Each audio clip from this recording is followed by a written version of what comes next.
Audio Jungle.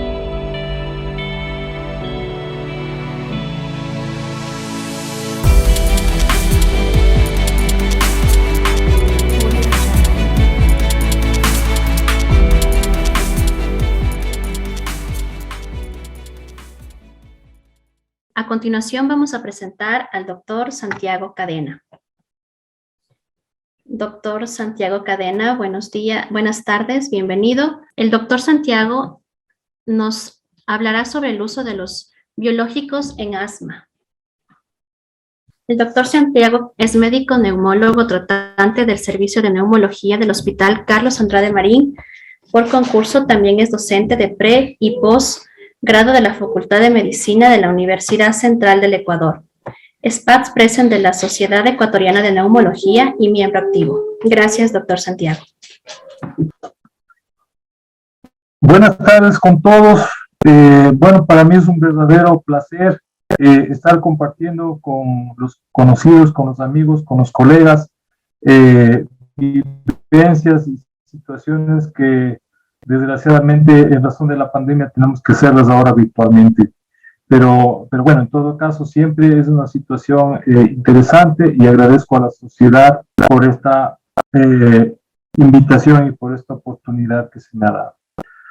Bueno, en esta tarde vamos a hablar acerca de un tema un poquito controversial. No sé si pueden ver las imágenes en la pantalla, si me confirman, por favor.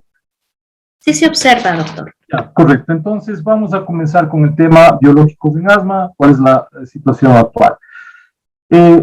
Cuando hablamos de asma, nosotros tenemos que recordar que es una situación muy frecuente, tremendamente difícil y numerosa. Hablamos de más de 260 millones de personas hace 2 años. Hablamos de una mortalidad de cerca del 0,17% y que desgraciadamente son los países como el nuestro, países de bajos recursos, los que engloban una tasa mayor de mortalidad. Por otro lado, tenemos que es una enfermedad tremendamente heterogénea, tanto en comportamiento clínico como en respuesta al tratamiento, pero parece haber una situación en común, como decía mi colega que me antecedió, el doctor Pisicini. La terapia antiinflamatoria, los corticoides han permitido disminuir la mortalidad sobre los broncodilatadores. Cuando hablamos de asma, de difícil control, asma no controlada, asma grave, es importante puntualizar definiciones. El asma no controlada, según la última definición de JIMA, se entiende a aquella que va a dar síntomas frecuentes con uso frecuente igualmente de aliviadores, que va a estar limitada la actividad, va a estar limitada la capacidad de descanso, y es la persona que va a tener por lo menos 2 exacerbaciones en un año con requerimiento de corticoides sistémicos o en su defecto una hospitalización. Puede ser una o ambas, ¿no es cierto?, las que va a definir, las que va a catalogar al paciente con asma no controlada. Mientras que el asma de difícil control o difícil de tratar será el asma no controlada, en la cual nosotros ya hemos recurrido a las terapias controladoras máximas. Es decir, ya hemos utilizado por lo menos 2 controladores, dentro de los cuales haya un corticoide inhalado, que lo vamos a combinar con un LABA, lo vamos a combinar con un anticolinérgico de acción prolongada, y pese a eso vamos a tener exacerbaciones. Ahora, en el asma difícil de tratar es importante analizar que esta situación difícil de tratar se puede deber a un incorrecto uso de los dispositivos, a que el paciente tiene una pobre adherencia al tratamiento, o que en su defecto es un paciente fumador, o que tenga alguna comorbilidad que no ha sido adecuadamente identificada y por lo tanto tratada, o simplemente el diagnóstico de asma no es el correcto. A su vez, dentro de ese grupo de pacientes con asma difícil de tratar, vamos a tener los asmáticos severos. Este es el verdadero grupo de pacientes asmáticos a los cuales va a ir dirigida la terapia a la cual me voy a referir. Y es el subgrupo de asma difícil de tratar que ha llegado al tope de tratamiento, inclusive con más allá de 2 y hasta 3 controladores, y que van a necesitar frecuentemente de corticoides sistémicos, con los cuales los corticoides sistémicos no van a hacer mayor respuesta, es decir, van a ser córtico resistentes. Este es el asma que se ha conocido como asma refractaria. Pero ojo, para hablar de asma severa nosotros tenemos que haber hecho bien las cosas en todos los sentidos. Para que se me entienda mejor, vamos a considerar que dentro de este grupo de puntos, este 24% son pacientes que tienen una alta intensidad de tratamiento, y a su vez dentro de este 24%, el 17% van a ser asmas difíciles de tratar, pero va a haber cerca de un 10% de asmáticos difíciles de tratar que una vez que se aborde adecuadamente el tratamiento, que se controlen las comorbilidades, que se tenga una buena adherencia, este paciente va a poder ser tratado adecuadamente y va a tener un buen control, quedando solamente un 3.7% de asmáticos severos a los cuales vamos a dirigir nuestra terapia. Cuando yo hablo de asma severa, se me ocurrió comparar a algo como esto. Es más o menos como que la gran mayoría de personas se pueden satisfacer, y de hecho yo me incluyo, nos satisfacemos con estas deliciosas viandas de la cocina ecuatoriana, quedando apenas un porcentaje muy bajo de paladares exigentes, un poco más de 3 a 4% que van a escoger un restaurante gourmet, y en este caso particular les traigo las fotos del restaurante más antiguo del mundo, el San Peter's Culinarium, que queda en la ciudad de Salzburgo. Doctor Carlos Salvador, doctor Efraín Guerrero, que seguramente me están escuchando, sabrán a qué me refiero, pues va a haber 3 a 4% de personas que tendrán un paladar tremendamente exigente. Entonces, más o menos es eso lo de los biológicos en asma. La gran mayoría de asmáticos se van a poder tratar y van a quedar satisfechos, van a quedar controlados con esto, pero va a haber 3 a 4% de paladares exigentes, como el del doctor Efraín Guerrero, que van a requerir de restaurantes como este. Bueno, vamos a hablar cuáles son los requisitos para llegar a un control adecuado del asma severa. El asma severa se llega a dar diagnóstico en tanto en cuanto hagamos un correcto diagnóstico, en tanto en cuanto el paciente tenga una buena adherencia al tratamiento, use adecuadamente los dispositivos y se pueda haber diagnosticado todas las comorbilidades, entendiéndose como comorbilidades, inclusive las de índole psicológica o psiquiátrica tan frecuentes en esta situación de la pandemia. Por otro lado, la asma refractaria también puede ser córtico-dependiente o córtico-resistente.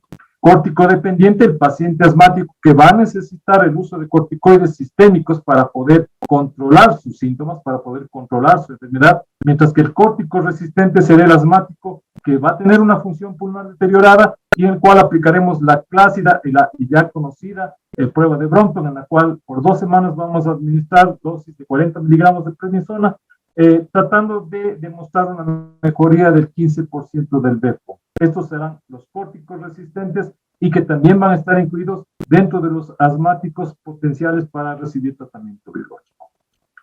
Cuando nosotros vamos a hablar sobre terapias biológicas, tenemos que hacer estos 5 puntos de evaluación. Primero tenemos que confirmar el diagnóstico de asma, excluyendo todas las otras situaciones que puedan darse y parecerse asma.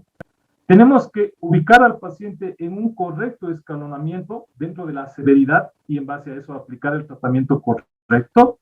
Tendremos que optimizar el tratamiento inhalatorio y para esto el personal de terapia respiratoria va a ser nuestro principal aliado en esta situación.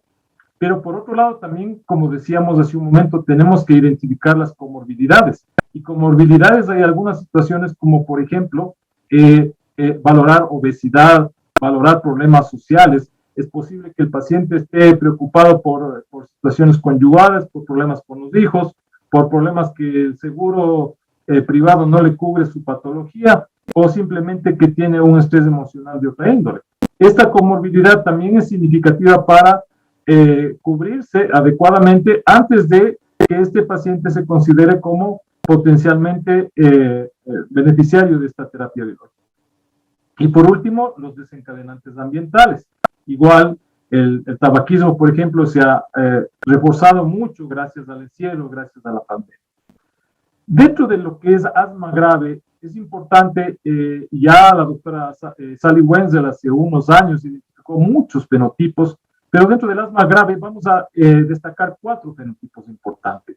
El primero de ellos del asma alérgico, el asmático temprano, el niño, el adolescente temprano, que va a ser uno de cada 2 asmáticos graves, que va a tener como característica una elevación de la inmunoglobulina E, con elevación de los niveles de feno. Esta es la característica del paciente asmático alérgico, asmático temprano. Mientras que el asmático tardío, con eosinofilia, va a ser el asmático adulto, en el cual va a coexistir la sinusitis, los pólipos y la intolerancia a los AINES y a la aspirina. ¿no es cierto?, conformando la famosa tríada de Félix Vidal, de la cual hemos hablado, y que será un 25% de todos los asmáticos graves, mientras que los biomarcadores en este caso y los niveles de fenótipo que pueden estar elevados o pueden estar normales.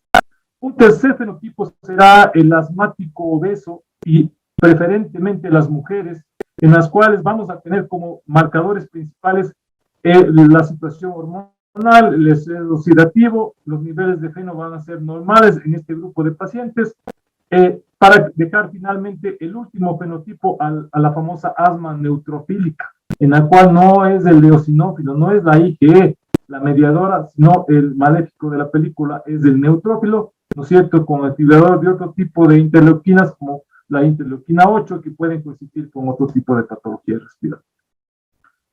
Recordamos la ya clásica teoría en la cual se dice que el estilo de vida occidental, ¿no es cierto?, con la característica dieta occidental que tiene muchos preservantes, muchos colorantes, junto con la presencia de varios alergenos que están presentes dentro de los hogares que son aparentemente confortables y que ese confort implica exponer al niño a una serie de sensibilizantes.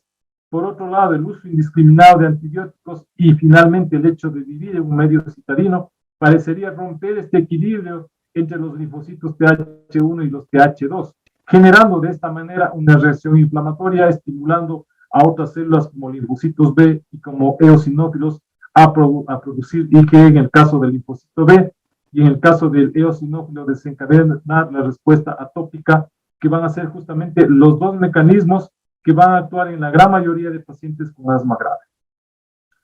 También, y es importante, cuando nosotros hemos definido fenotipos de asma grave, hay que subfenotipificar y hacer la endotipicación o en su defecto la fenotipicación molecular, que no es más que separar a los pacientes asmáticos graves como asmáticos TH2 positivos o TH2 negativos.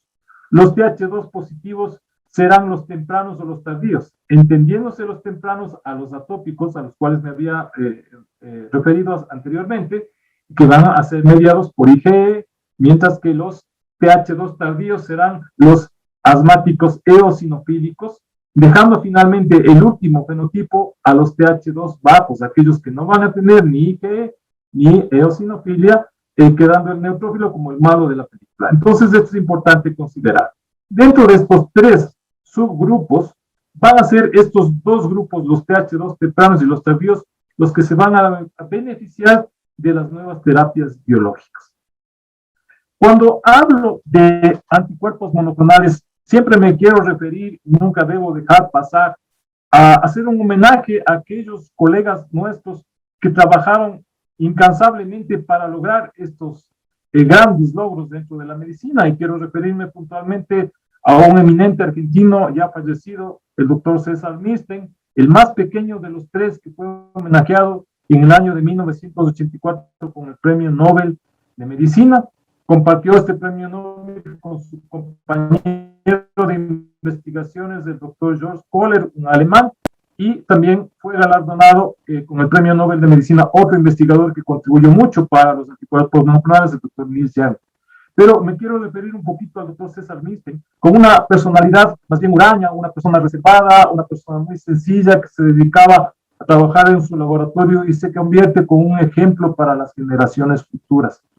A diferencia de muchos de nosotros que a lo mejor vimos nuestras ilusiones en la infancia plasmadas con los cuentos de hadas de Andersen, los cuentos de hadas de Grimm, el doctor César Misten vio plasmadas sus ilusiones de la infancia en este libro que él mencionaba muchas veces. Él se inspiró en este libro, Cazadores de Microbios, del doctor Paul de Croft, y lamentablemente el doctor Misten no pudo registrar su descubrimiento como suyo. La patente del doctor Misten no pertenecía a él. Y desgraciadamente otro investigador, un doctor polaco radicado en Estados Unidos, el doctor Hilary Koprowski, que ustedes ven la fotografía acá abajo, fue el que patentó los anticuerpos monoclonales como si hubiera sido su descubrimiento. Y como dicen que el ladrón que roba al ladrón tiene 1000 años de perdón, pues el doctor Hilary Koprowski fue el primer mentalizador de la vacuna de poliomielitis, que desgraciadamente se llevaron las loas del doctor Salk y el doctor Savi posteriormente. Curiosamente, los tres, doctor Koprovsky, doctor Salk, doctor Savi, ascendencia judía, ¿no? De tal manera que vemos que dentro de los investigadores, la ascendencia judía tenían realmente un gran potencial. El doctor Hilary Koprovsky era un eminente músico que interpretaba el piano a la perfección, pero desgraciadamente tuvo esta situación negativa en su vida, que robó el descubrimiento de los anticuerpos monoclonales al doctor César Milstein. Bueno, y como el doctor César Milstein decía, ¿qué es un anticuerpo monoclonal?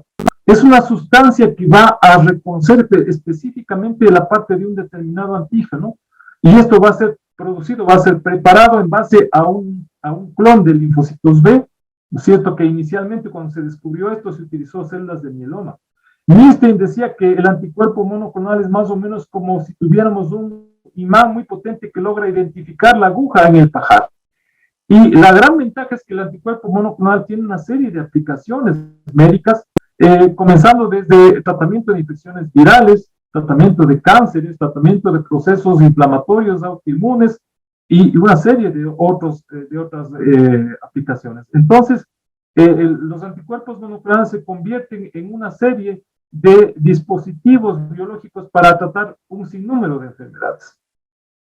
Cuando hablamos de anticuerpos monoclonales es importante distinguir los tipos que tenemos, y básicamente tenemos 4 tipos de anticuerpos monoclonales, comenzando desde el anticuerpo murino, aquel que no tiene absolutamente nada de origen humano, y terminando en el humano, que se van a diferenciar por su sufijo. En el caso del murino terminará como OMAP, vamos a poner un ejemplo, el Muromomab. En el caso del quimérico va a tener un 65% de humanización, y el más conocido, muy conocido por nosotros, Rituximab.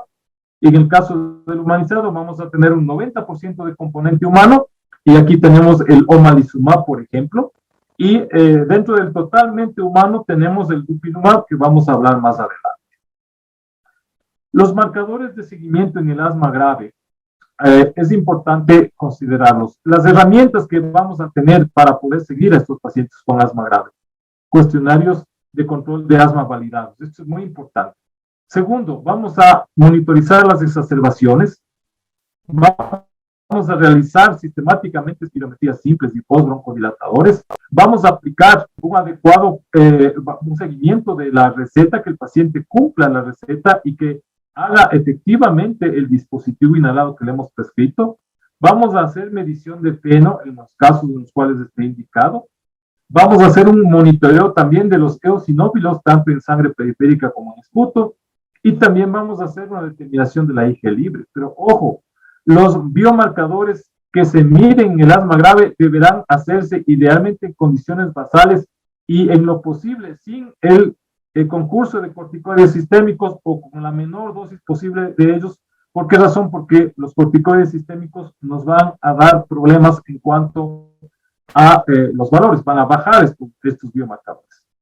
Esto simplemente para recordar los dos endotipos que habíamos mencionado dentro de los TH2, el asma alérgica y el asma eosinofílica, con sus características, que yo creo que ya no tiene sentido nuevamente hablar de eso. Aquí vamos a hablar acerca de cuáles son las recomendaciones en general cuando hablamos de un paciente con asma grave, predominantemente alérgica, y un asma grave, predominantemente eosinofílica.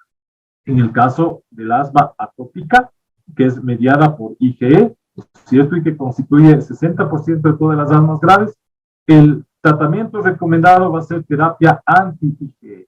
Mientras que las asmas eosinofílicas no alérgicas, aunque ahora también se incluyen las alérgicas, como vamos a ver más adelante, en la terapia recomendada de primera línea serían los medicamentos, los biológicos anti-interleuquina 5. Las respuestas a un tratamiento biológico se medirán en base a qué?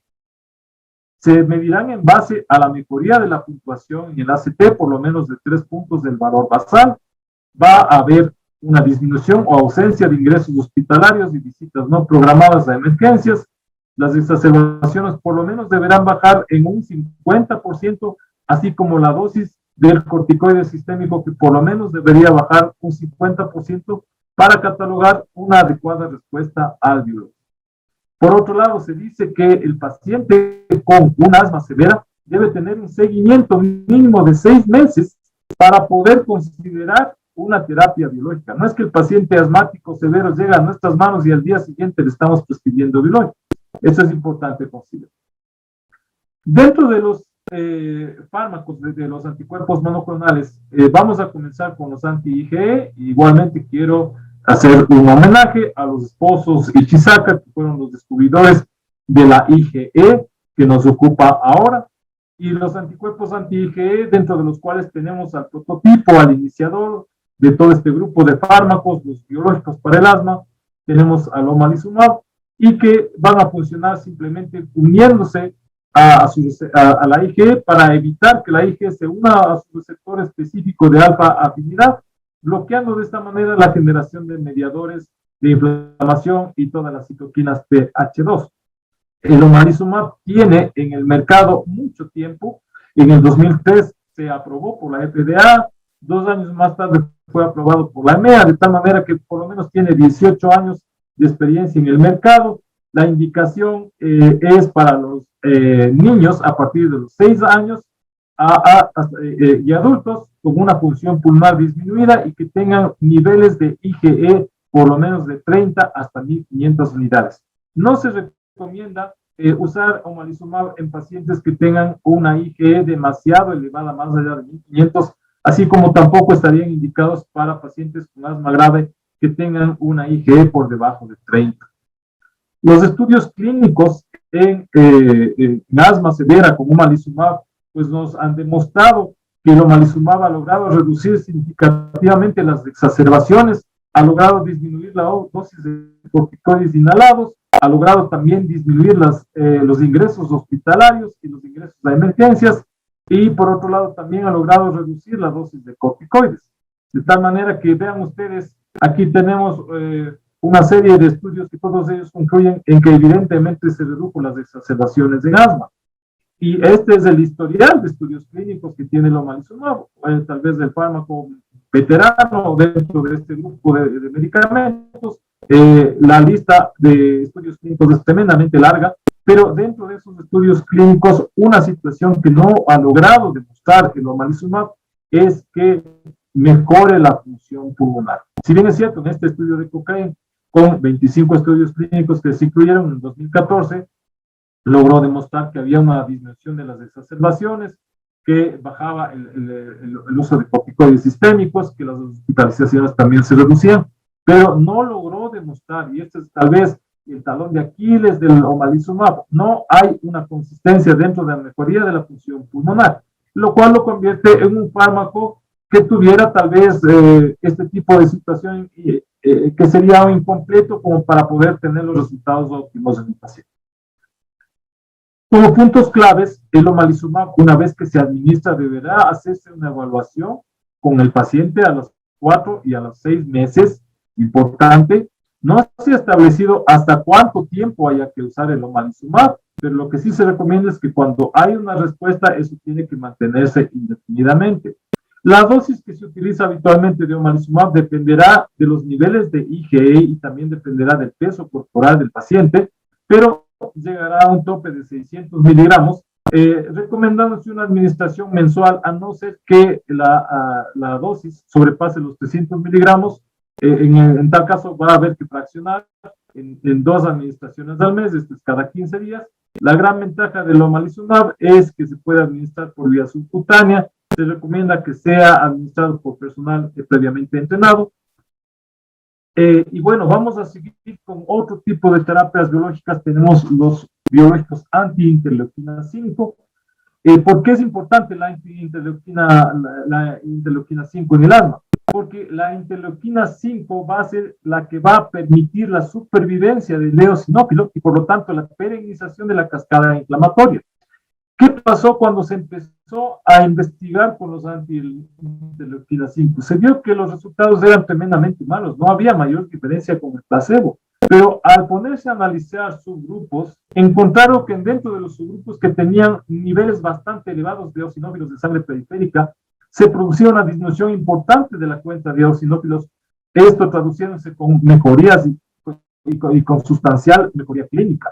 De tal manera que el meollo del asunto y la gran diferencia de los anti-interleuquina 5 en relación al omalizumab es que el omalizumab no es dependiente de niveles de IgE, va a actuar de la misma manera y con la misma intensidad en pacientes con IgE discretamente elevada y en pacientes con IgE bastante elevada. Mientras que los anti-interleuquina 5 van a actuar mucho más intensamente cuando tengamos valores de eosinófilos más elevados. Los tres fármacos actualmente aprobados anti-interleuquina 5 son mepolizumab, reslizumab y benralizumab. Vamos a comenzar hablando del mepolizumab. El mepolizumab, pues como habíamos dicho, actúa uniéndose a la interleuquina 5, impidiendo que la interleuquina 5 se una a su receptor específico alfa, y de esta manera, ¿qué es lo que hace? Reduce la producción y la sobrevida de los eosinófilos, acorta la vida útil de los eosinófilos, bloqueando de esta manera la secuenciación de la inflamación mediada por eosinófilos. ¿En qué pacientes se va a aplicar el mepolizumab? En pacientes que tengan una cuenta de eosinófilos de sangre periférica por lo menos de 150 en adelante, el momento que se decide el tratamiento o el momento que el paciente en el último año tuvo una cuenta mayor a 300 de eosinófilos. ¿A qué me refiero con esto? Si yo tengo un paciente que en el momento de iniciar el tratamiento tiene, por decir, 50 eosinófilos, pero 6 meses atrás tuvo 350 eosinófilos, ese es un paciente que es candidato a uso del mepolizumab. Y como habíamos dicho hace un momento, el mepolizumab va a depender mucho de con qué valor de eosinófilos partimos. Y en este estudio se logra demostrar que a mayor cantidad de eosinófilos en sangre periférica, vamos a tener una disminución mayor de las exacerbaciones. Vean ustedes, hasta un 20% menos de exacerbaciones en pacientes con cuenta de eosinófilos superior a 500 versus los que tenían 150. Por otro lado, una situación interesante con mepolizumab. La eficacia de mepolizumab no se modifica si es que el paciente, aparte de ser asmático eosinofílico, es un asmático alérgico. De tal manera que los niveles de IgE no van a alterar mayormente los resultados de la tasa de exacerbaciones. Eso es una situación importante que permitió y que incentivó a este estudio, al estudio OSMO, en el cual se recogió 145 pacientes que habían fracasado a la terapia con omalizumab.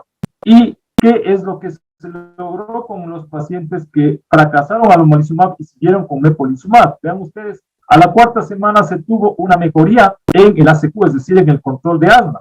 Y a las 12 semanas se tuvo una mejoría en la calidad de vida medida por cuestionario de Sancho. Entonces, el mepolizumab sería una excelente alternativa para los pacientes con asma alérgica eosinofílica que no respondieron adecuadamente, que fueron refractarios al tratamiento con omalizumab. Vean ustedes qué es lo que pasó en este grupo de pacientes que fracasaron al omalizumab. Tuvieron 64% menos de exacerbaciones, 69% menos tasas de ingreso a urgencias de hospitalización, aunque la tasa global de hospitalización no fue mayormente significativa con respecto al placebo. El mepolizumab se administra en una dosificación de 100 miligramos, la vía de administración es subcutánea, y como está aprobado también en niños a partir de los 6 años, de los 6 a los 11 años, la dosis baja un poco, es 40 miligramos. El predictor de respuesta favorable es, como habíamos dicho, por arriba de 150 eosinófilos. Por otro lado, el mepolizumab está aprobado por la FDA para el síndrome de Churg-Strauss, que sea refractario al tratamiento con corticoide sistémico, e inclusive permite ahorrar corticoide sistémico en este subgrupo de pacientes. Como efectos adversos, pues no tenemos mayores diferencias con respecto al placebo. Tal vez destacar que la cefalea y irritación en el sitio de la aplicación serían los más frecuentes, pero en general es un fármaco bastante seguro. Destacar también que hubo un 6% de pacientes que desarrollaron anticuerpos anti-mepolizumab. Pasamos a otro anti-interleuquina 5 y es el reslizumab. El reslizumab igual es un anticuerpo monoclonal que se va a unir a la interleuquina 5, va a evitar que la misma se una a su receptor específico alfa y de esta manera va a bloquear la diferenciación de eosinófilos y reclutamiento de otras células inflamatorias. A diferencia del mepolizumab, el reslizumab está aprobado solamente a partir de los 18 años, ¿no es cierto? Y por otro lado, se requiere que el contagio de eosinófilos para poder indicarse este producto debe ser por lo menos de 500 eosinófilos o de 400 a 500 siempre y cuando haya tenido 2 exacerbaciones graves o una hospitalización previa. El Resdisumab se aprobó en el 2016 por la FDA y uno de los grandes problemas que tiene en relación a mepolizumab es que la administración es por vía intravenosa, no es subcutánea, y hay que administrarla diluido y hay que administrar por lo menos en 1 hora. La dosis que se utiliza es de 3 miligramos por cada kilo de peso, se repite cada 4 semanas, pero esta situación hace que sea poco versátil en el uso, por lo cual necesariamente tiene que administrarse de forma intrahospitalaria. El Resdisumab logró demostrar lo que no demostró el omalizumab en su momento. Aparte de disminuir las exacerbaciones, también mejoró la función pulmonar. Y esto fue replicado en 2 estudios que prácticamente tienen los mismos resultados, pese a que fueron hechos con 2 cortes diferentes. Efectos indeseables del Resdisumab, es importante anotar que 1 de cada 5 personas puede tener niveles elevados sustancialmente de la CPK, por lo cual se recomienda monitorizar la CPK en este grupo de pacientes, especialmente los primeros meses de tratamiento. Aquí tienen ustedes, no voy a mencionar el nombre comercial por obvias razones. Pasamos al último anticuerpo anti-interleuquina 5, es el benralizumab. El benralizumab, a diferencia de mepolizumab y a diferencia de resdisumab, no se va a unir a la interleuquina 5, sino se va a unir al receptor de la interleuquina 5. Se une a su receptor específico, pero también se va a unir al receptor Fc gamma 3A de las células natural killer y también de los macrófagos y de los neutrófilos. Esta capacidad de unirse a estos receptores le va a conferir un aumento en 1000 veces el proceso de citotoxicidad que hace que las células natural killer, ¿no es cierto?, aumenten la apoptosis de los eosinófilos y de los basófilos, condicionando de esta manera una inhibición tremenda dentro del proceso inflamatorio mediado por estas células, por los eosinófilos y por los basófilos. El benralizumab se indica a partir de los 12 años, aunque ya existen estudios que están haciéndose para los 6 a 12 años, todavía no se tiene la aplicación en estos casos. Se recomienda igual en cuentas de eosinófilos por arriba de 500, vean ustedes que los requerimientos en benralizumab son superiores en el caso del mepolizumab, lo cual haría que el mepolizumab resulte más versátil en este tipo de indicación. Está aprobada por la FDA a partir del 2017, como habíamos dicho, es cuestión de tiempo para que se la apruebe para niños a partir de los 6 años, y la dosis recomendada es de 30 miligramos que se van a administrar cada mes para posteriormente administrarse cada 8 semanas. ¿Por qué cada 8 semanas? Vean ustedes, en estos estudios clínicos se demostró que el control de las exacerbaciones se podía lograr con un benralizumab administrado cada 4 semanas o administrado cada 8 semanas con la misma eficacia. Es por eso que el benralizumab permite la administración inclusive hasta cada 8 semanas, con lo cual sería un fármaco en cierta forma mucho más versátil y más fácil, porque se necesitaría la mitad de aplicaciones al año. Pasamos al inhibidor de la interleuquina 4, el único que está aprobado, el dupilumab. El dupilumab es un inhibidor no solamente de la interleuquina 4, sino de la interleuquina 13. ¿Y esto por qué razón? Porque al unirse a la interleuquina 4 actúa como ligando de la interleuquina 13. Por lo tanto, va a bloquear la respuesta efectora de ambas interleuquinas. Recordamos que la interleuquina 4 se asocia muy frecuentemente con las moléculas de adhesión vascular, con la producción de colágeno y por lo tanto con la remodelación de la pared bronquial y con una mayor respuesta inflamatoria, mientras que la interleuquina 13 está asociada con una mayor generación y sobreexpresión de una citoquina que es la periostina, seriamente involucrada dentro de lo que es la hiperreactividad bronquial.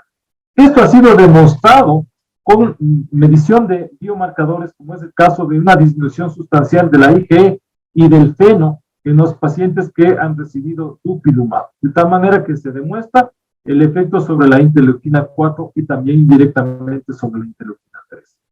El dupilumab está indicado en pacientes mayores a 6 años, pero los pacientes deben tener un fenotipo 2 con una fuente eosinofílica mayor a 300 y un feno que sea igual o mayor a 25 ppb. Estas son las dos indicaciones para que se recurra a este anticuerpo monoclonal.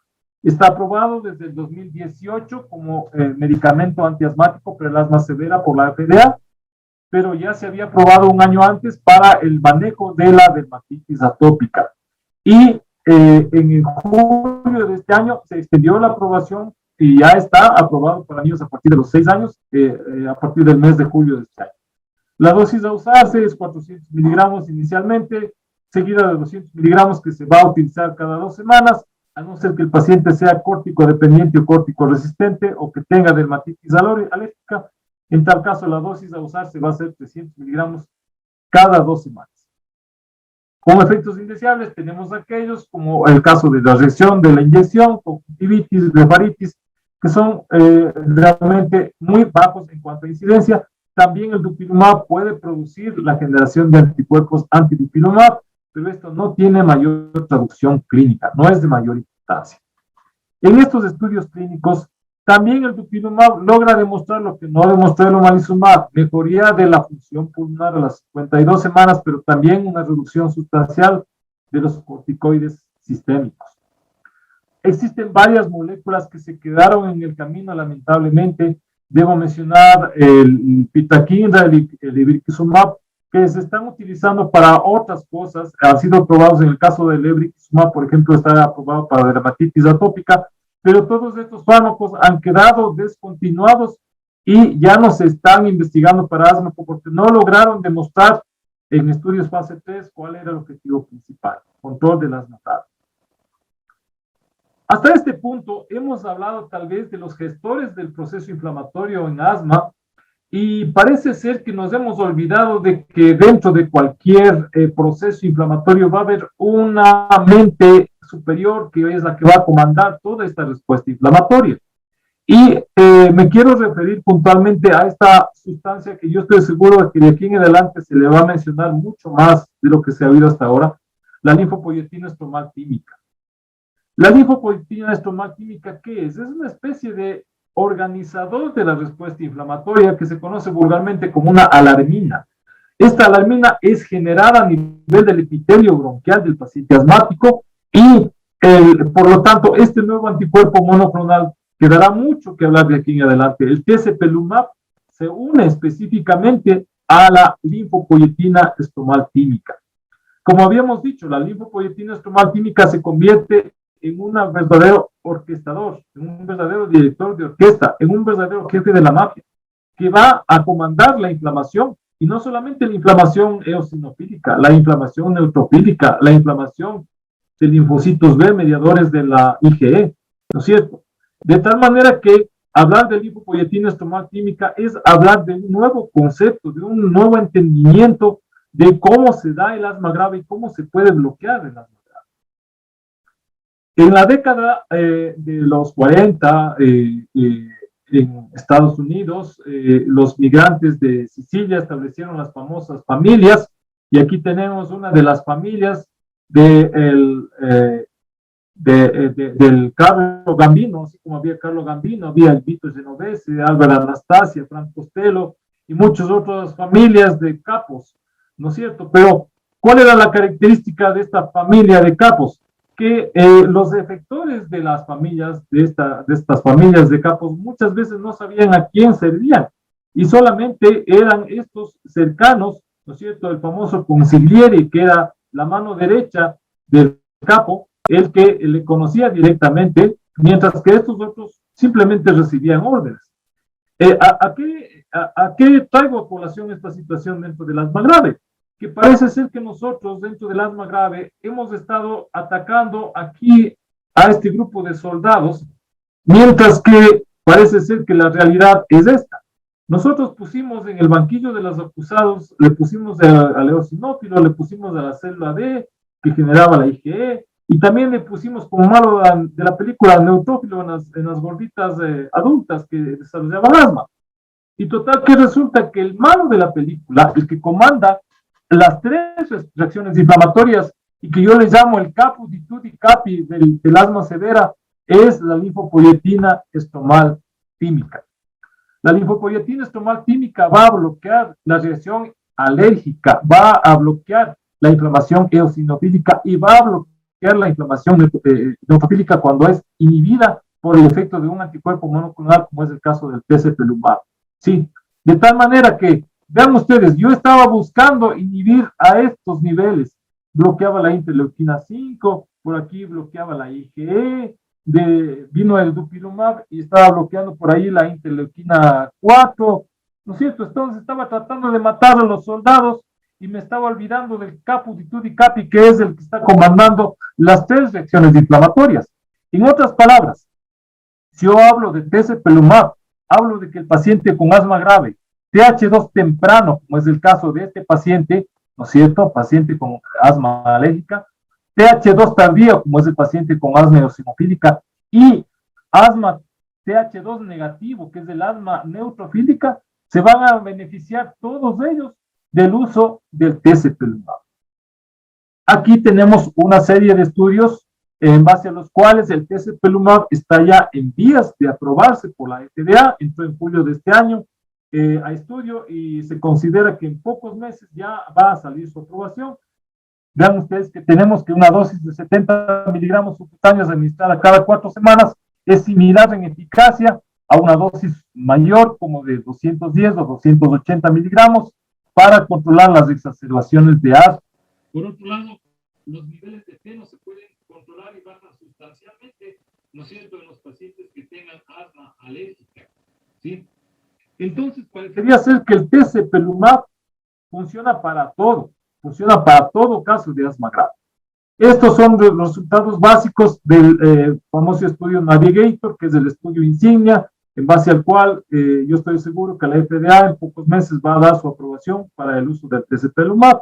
Baja las exacerbaciones 0,93 versus 2,1, mejoría sustancial de BEF1, mejoría sustancial del control del asma, mejoría sustancial de la calidad de vida, de tal manera que tezepelumab viene a marcar la diferencia.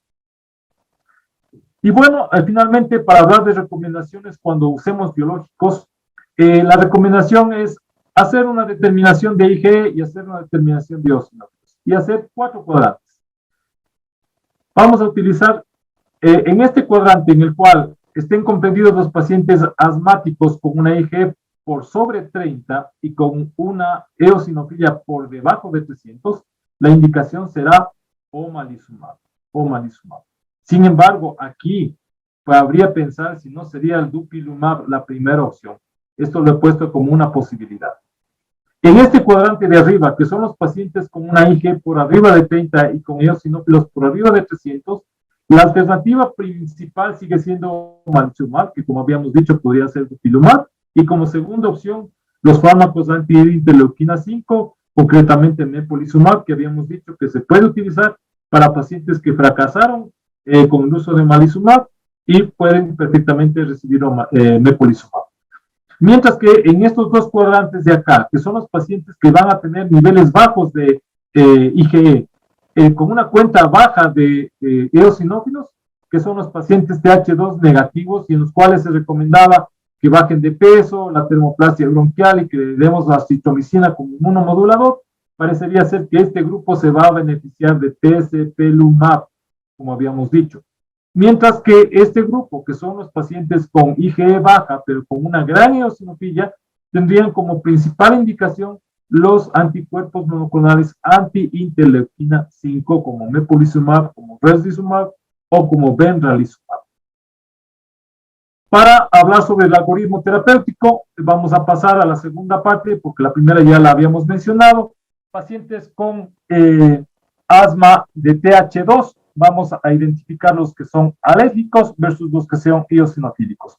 Los alérgicos, vamos a identificar los alérgicos para dar como tratamiento preferencial omalizumab, dejando las otras opciones mepolizumab, ralizumab, benralizumab y dupilumab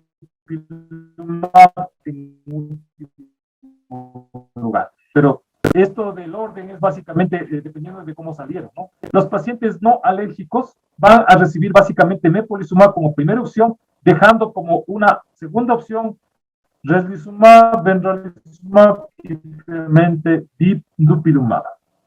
Mientras que los pacientes que sean TH2 negativos, ¿no es cierto?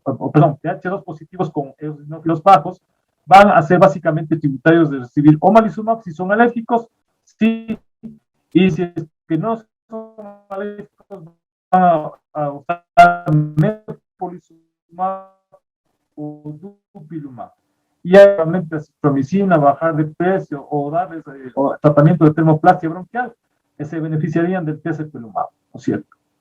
Hay que valorar la respuesta por lo menos a los 4 meses, ¿sí? No se debe valorar antes y no se debe descartar estos tratamientos antes de que hayan cumplido 4 meses. Eso es una situación muy importante. Si es que a los 4 meses no ha habido respuesta, medida por los síntomas, por la mejoría en la función pulmonar y los cuestionarios de control, pues hay que pasar a otro biológico, mientras que si es que ha demostrado una buena respuesta, hay que continuar el tratamiento. Como conclusión y para dar la charla, vemos que el asma severa constituye un porcentaje muy bajo de todos los asmáticos, apenas el 3.9%, pero vemos que son asmáticos que cuestan mucho al Estado. Los costos directos e indirectos que conlleva un paciente con asma severa son muy altos.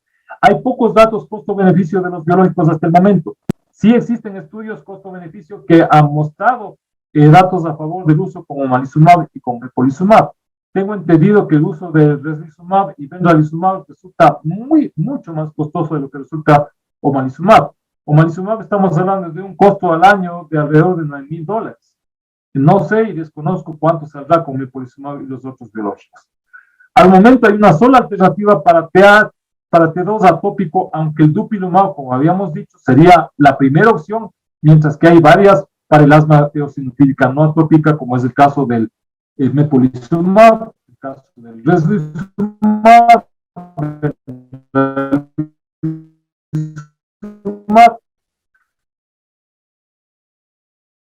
por la FDA. Y son tratamientos que deben ser considerados de excepción, no sistemáticos, sino de excepción, manejados por el especialista, adecuadamente valorados para que puedan tener resultados prometedores. Quiero terminar esta charla con estas palabras del inventor de la computadora, Alan Turing, quien decía que solo podemos ver un poco del futuro, pero lo suficiente para darnos cuenta que hay mucho por hacer. Y hay mucho por hacer dentro de la neurología.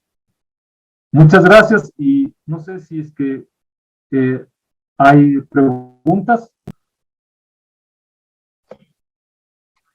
Muchas gracias, doctor Cadena, por su participación. Sí tenemos algunas preguntas. La primera pregunta, para la utilización de biológicos en asma, ¿son necesarios estudios previos de biomarcadores? Y si son válidos en el asma no TH2. Sí, como habíamos mencionado, es indispensable hacer la endotipificación del paciente con asma grave. Y para poder hacer la endotipificación, usted necesita tener biomarcadores. ¿Qué biomarcadores hay que tener? No le vamos a pedir una lista muy larga, y por eso yo había concluido que lo básico es básicamente tener eosinófilos, IgE, tal vez FeNO sería importante si vamos a considerar el paciente potencial para dupilumab, y yo creo que serían básicamente esos tres los biomarcadores. No, como vemos, no es una lista muy larga. Me estoy refiriendo al paciente asmático que ya pasó por todo el tamizaje del asma de difícil control y en el cual vamos a usar biológicos. No recuerdo bien la segunda parte de la pregunta. Si son válidos en el asma no TH2. Sí, en el asma no TH2 definitivamente no sirve anti-IgE, no sirve anti-interleuquina 5, no sirve anti-interleuquina 4 y 13. Pero tezepelumab parece ser que sí sirve. Tezepelumab sería la alternativa para este grupo olvidado de pacientes no TH2 con asma grave.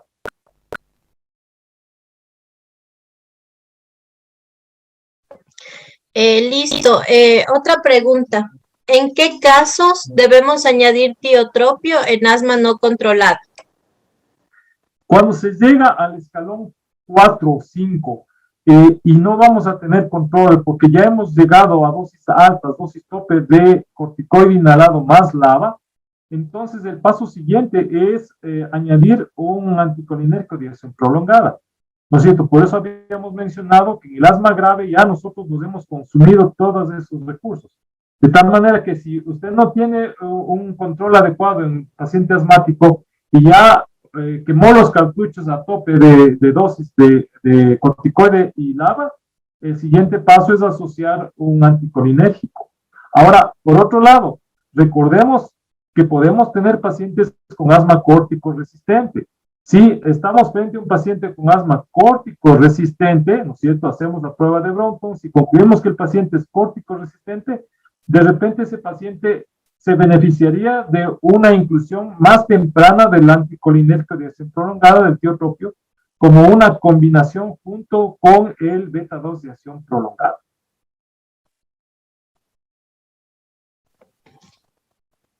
Ya, tenemos otra pregunta. ¿Será posible en el futuro contar en el cuadro de medicamentos básicos con varios tipos de anticuerpos monoclonales para un tratamiento personalizado? ¿Y en un futuro será posible la autoadministración domiciliaria? Con respecto a la primera pregunta, nosotros tuvimos la oportunidad de acceder a omalizumab hace 9 años y tuvimos un grupo no muy grande de pacientes, pero tuvimos realmente muy buenos resultados con omalizumab. Desgraciadamente, el omalizumab no ha sido incluido dentro del cuadro básico de medicamentos. A través de la vía de judicialización es lo que los pacientes asmáticos severos nuestros, un grupo muy reducido está recibiendo omalizumab, pero no se ha podido incluir a un solo paciente más. Yo creo que aquí es importante dar a conocer a las autoridades del Ministerio de Salud que lo que estamos pidiendo es que se apruebe un tratamiento de excepción, no es un tratamiento sistemático, y por eso terminé diciendo eso. Los anticuerpos monoclonales son de excepción y tienen que ser manejados por el especialista, pero cuando están indicados van a mejorar sustancialmente función pulmonar, calidad de vida, exacerbaciones, y esto va a devenir en disminución de costos para el Estado. Entonces, la respuesta es que por el momento no los tenemos, lamentablemente, ¿no? Ya se han hecho varias gestiones en ese sentido y esperemos que en un futuro las autoridades del CONASA dé luz verde a nuestra solicitud. Ahora, una cosa que tengo que mencionar también es que son medicamentos de costo elevado, ¿no? Yo comencé diciendo que omalizumab estamos hablando de $9,000 al año. Tengo entendido que con mepolizumab el tratamiento es más que el doble. No sé y desconozco cuánto vaya a salir el tratamiento de reslizumab, benralizumab, dupilumab. Pero yo creo que pese a ser tremendamente costosos, yo creo que cuando están perfectamente indicados, sí van a tener una relación costo-beneficio evidente. Se han hecho estudios con respecto a los cuales, a los años de vida ganados, con respecto a la eficacia de estos medicamentos en Estados Unidos, y les comento que todos los fármacos que hemos mencionado tienen un punto a favor en ese sentido, de tal manera que dentro de lo costosos que pueden resultar cuando están perfectamente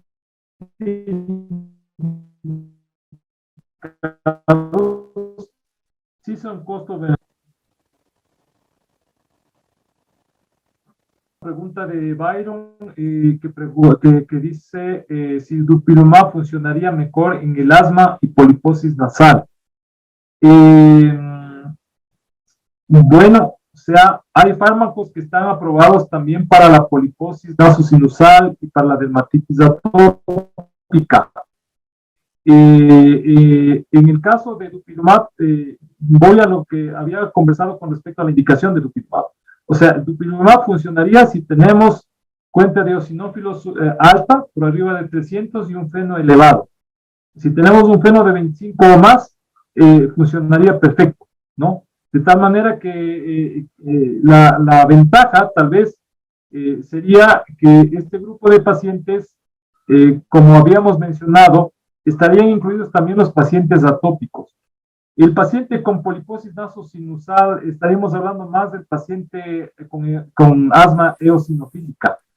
Yo pienso que en ese caso tal vez se beneficiaría tal vez más de mepolizumab. Gracias a tu pregunta, y vaya. Muchas gracias, doctor Cadena. No sé si tenemos más preguntas.